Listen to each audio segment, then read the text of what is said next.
Welcome to Can We Talk About That, the Oxford County podcast where we break down the ways that gender-based violence shows up in our everyday lives and what we can do about it. Before we get into today's conversation, just a quick heads up that we will be talking about things like abuse, trauma, and violence, and specifically men who cause violence.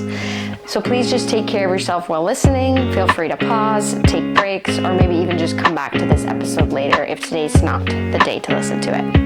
If you or maybe someone you know needs some extra support while listening to our podcast, you can call the DASO crisis phone number. The phone number is 1-800-265-1938. It is open 24/7, it's free, and it's confidential.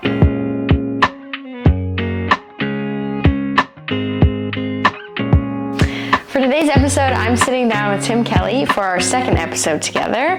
This one is focusing on the role of abuse in parenting with specifically fatherhood in mind. So Tim Kelly is the manager of the Family Violence and Counselling program at Oxford County's Children's Aid Society here in Woodstock. So to start, our last episode was focused just generally on men being abusive. But so when we think about men being abusive to a partner, we don't often talk about how that affects kids, if there's maybe kids in the home or kids in the picture.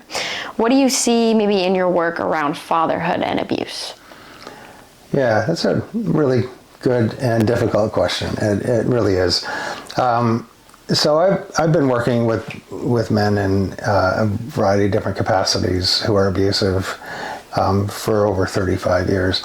And what early on, what we noticed in the work we were doing is, one, how many of the fathers we work, or how many of the men we work with are fathers and have children in their lives, and the impact that the behavior potentially has on the children in the next generation.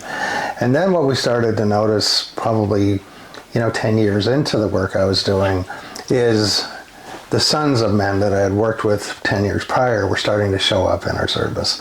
And so we looked at that and started asking ourselves questions about, is there something we can do to disrupt that sort of intergenerational transmission of that violence and that violent behavior and the abusive behavior.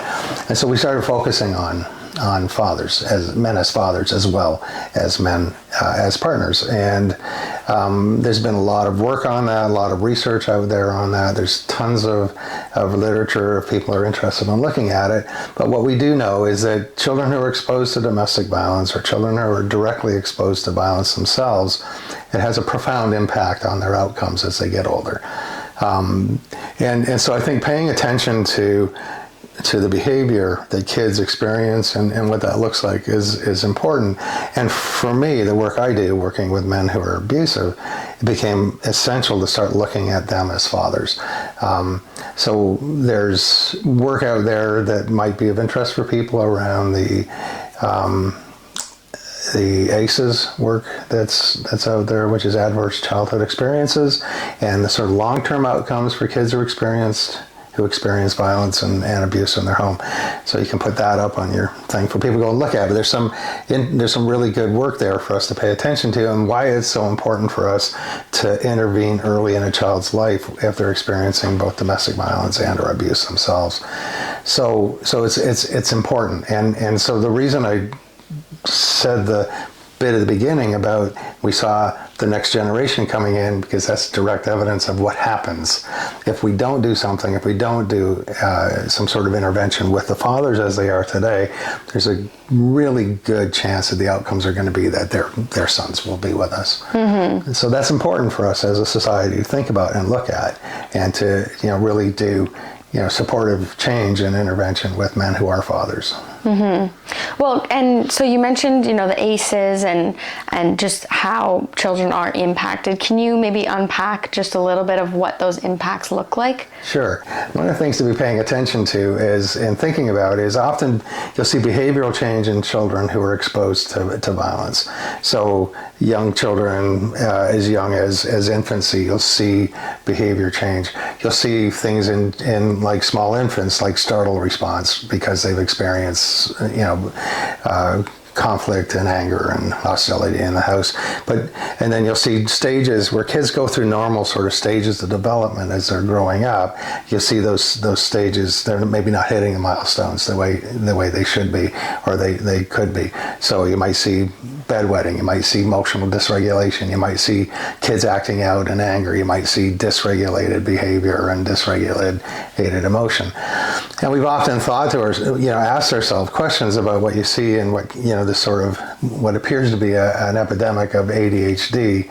You have to ask yourself, if their kids are exposed to domestic violence or abuse in the home, the outcome or the sort of what you would see in terms of behavior for children exposed to violence really mirrors attention deficit and hyperactivity. So paying attention to those kinds of things, how you might see it in your relationship with your kids is you might see kids when their parents are fighting or dad's yelling at mom, you might see the kid intervene in some way or other.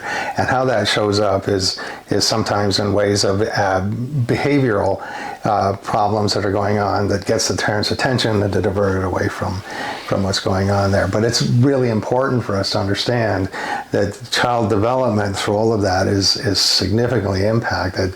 They're impacted academically, they're impacted emotionally, they're impacted physically. There's all kinds of outcomes for kids that if we can intervene and support them in not being exposed to abuse and violence, they'll have much better outcomes. Yeah. Well, and too, I think it's important to note that the way that you described it is that the violence could be just happening in the home. It's not that the children have to experience the violence themselves. Yeah. It could just be witnessing it. Mm-hmm. So a lot of men, I think, and correct me if I'm wrong, say, I never hurt the kids. Mm-hmm. I protect the kids. But is it possible to be abusive to your partner and still be a good dad? Yeah, no, that's a bit of a myth. Yeah. Because what you're doing, if you're abusive to the children's other caregiver, then you're undermining the safety of the children at the same time. So I do think that it's important for us to understand that going after or abusing or getting into hostile fights and anger with the children's mother really does undermine their sense of safety and security. And what we do know is what children need in with their parents is a sense of safety, a sense of security, and a sense of consistency. And without those things, it really begins to undermine their ability to form healthy attachment. So yes, if kids are there, but often, what we'll hear fathers when I'm working with them say, well, the kids were asleep or they're in their room. But at the same time, if that father grew up with experiencing violence in the home, they'll tell you that they were in the bedroom, they were under the bed, and they weren't asleep. They heard everything, they knew, and they were terrified of what was happening. And so helping them when we're working with them to connect to their own childhood experience to what's happening to their own children right now is essential in being able to, form both empathy and make change. Mm-hmm. Well, and how do maybe abusive behaviors like control or emotional abuse show up in parenting as opposed to not having physical abuse there? Yeah, I think it shows up in some really interesting ways in terms of just fathers putting their children's needs before their own, and often what we'll see with the men that we work with is an attribution of hostile intention on the child's behavior to try to trick or undermine the father or make the father angry intentionally on the child's part. So when we look at a father who might get really angry at their 2-year-old who isn't cleaning the room to their standard, helping them recognize that developmentally that your child can't do that, and to have realistic expectations for where your children are in terms of their developmental stage, where their brain development, their physical development, their emotional development. It's really important for you to understand that you have to match your expectations to where your child is developmentally.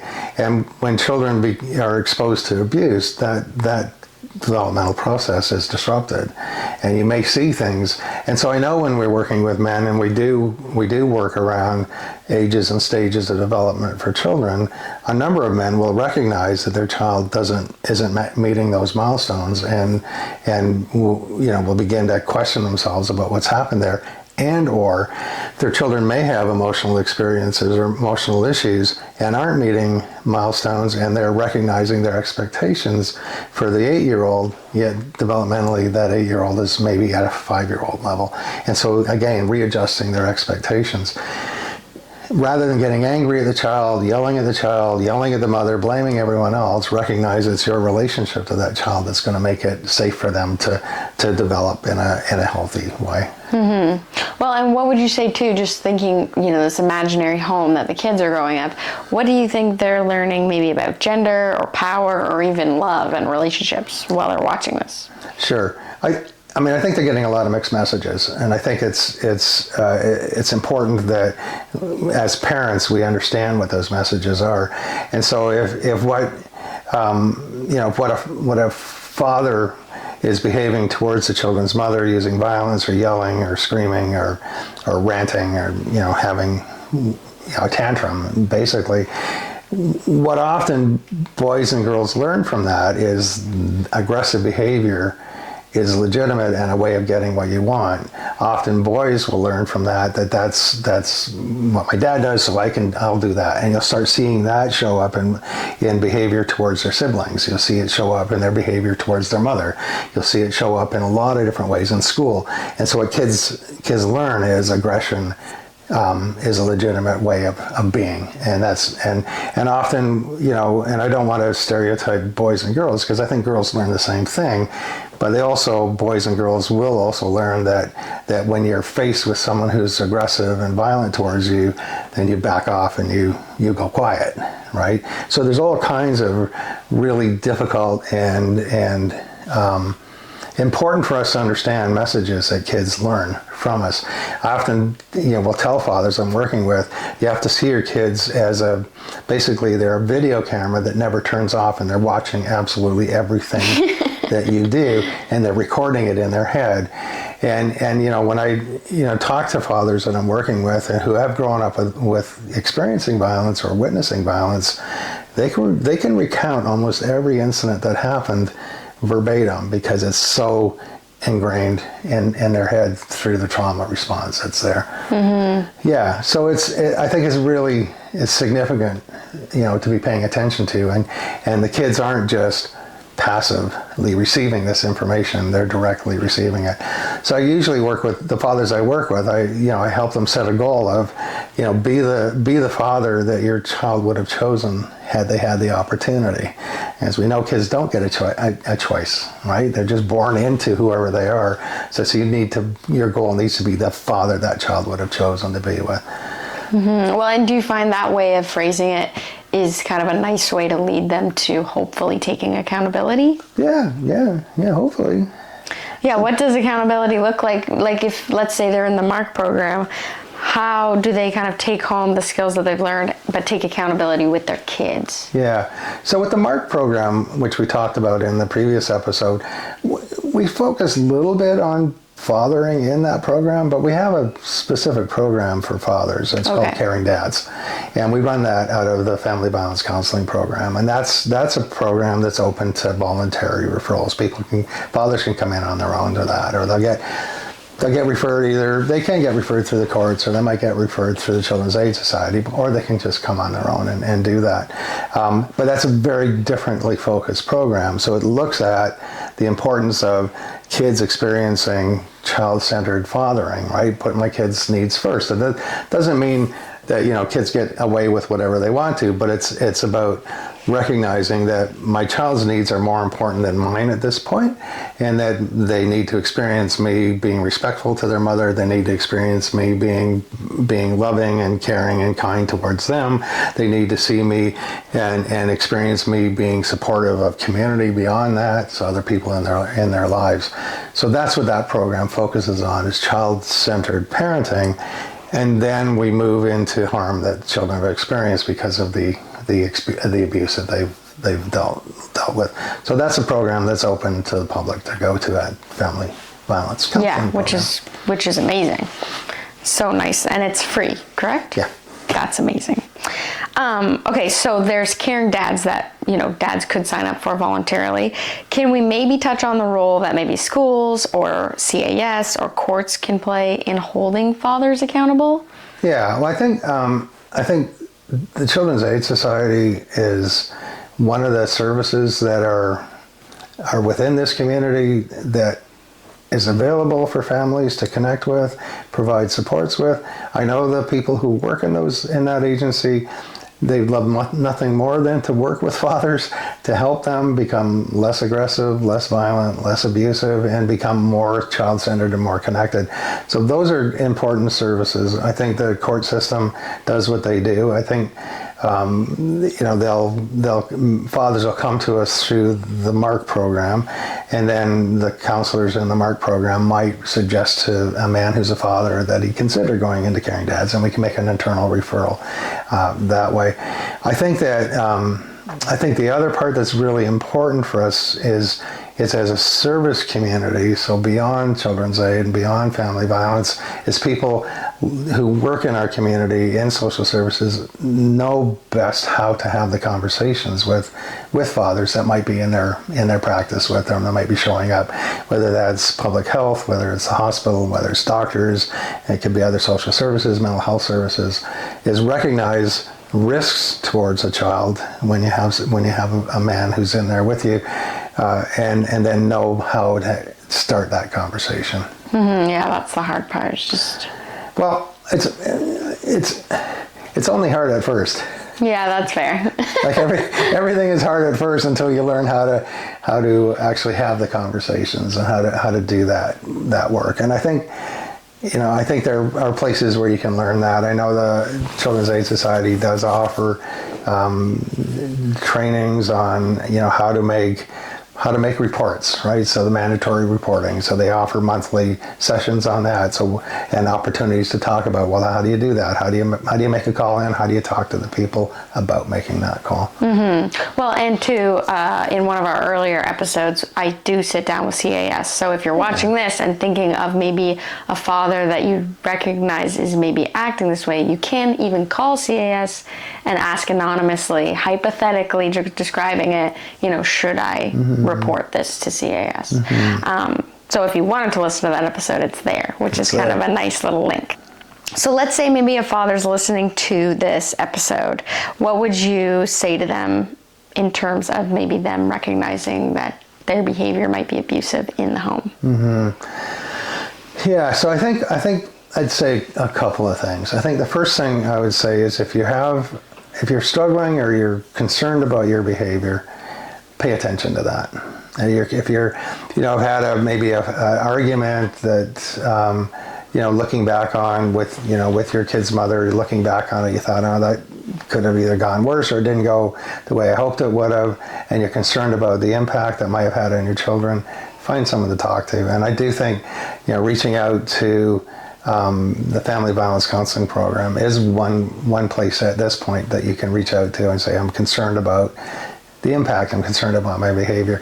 I think here's the thing is children are so vulnerable and are have no power in that relationship at all, right? And even though a lot of parents or a lot of fathers will say, he'll call CAS, I'll get in trouble, kids have no power. And so the idea that you're getting angry and you're yelling and raging at your child, the idea that your kid could stop that at any moment is absurd. Your child sits there and has to take it in and is either getting angry, shutting down, emotionally shutting down, or taking it in as there's something wrong with them.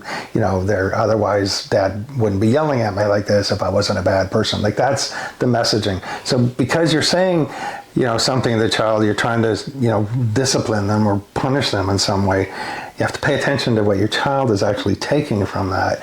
And again, if you're a father who grew up perhaps experiencing violence, think about yourself as that child and what did you need from your parents? What did you need? And that'll give you some idea of what your your children need. Yeah, that's a really nice way of putting it. Right? Well, and especially because you mentioned, there's this cycle.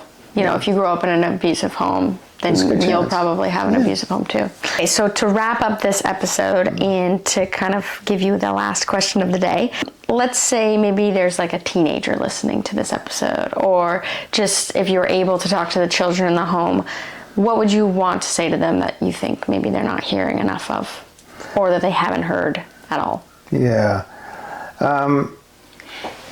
I think the first thing I would say to a young person who's experienced violence, or a child who's experienced violence, is there's nothing you did that deserved what you got. And that talking to people, talking to adults, talking to someone you trust about what you're experiencing is really, really important in terms of getting this out there. So the idea that if you tell somebody and then they call the Children's Aid, the idea that somehow has you've broken up the family is just wrong. Because Children's Aid Society, their goal is, if you look at that other video, they'll tell you is the majority of families they work with to keep intact. So they're not there to break up families. What they are there to do is protect children. That's their mandate. That's their job. And if you're a child in need of protection, by all means, tell somebody.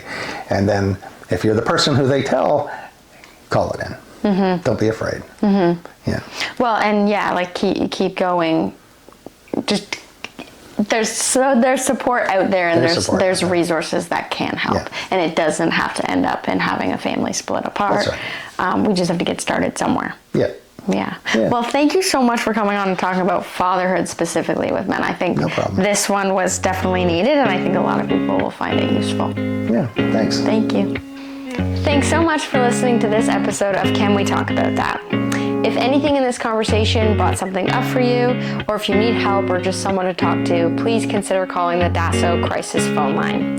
The toll-free number is 1-800-265-1938. It's free, confidential, and it is open 24/7. We'll be back with more conversations that help us to break down how gender-based violence shows up in our everyday lives and what we can do about it. We'll see you in our next episode.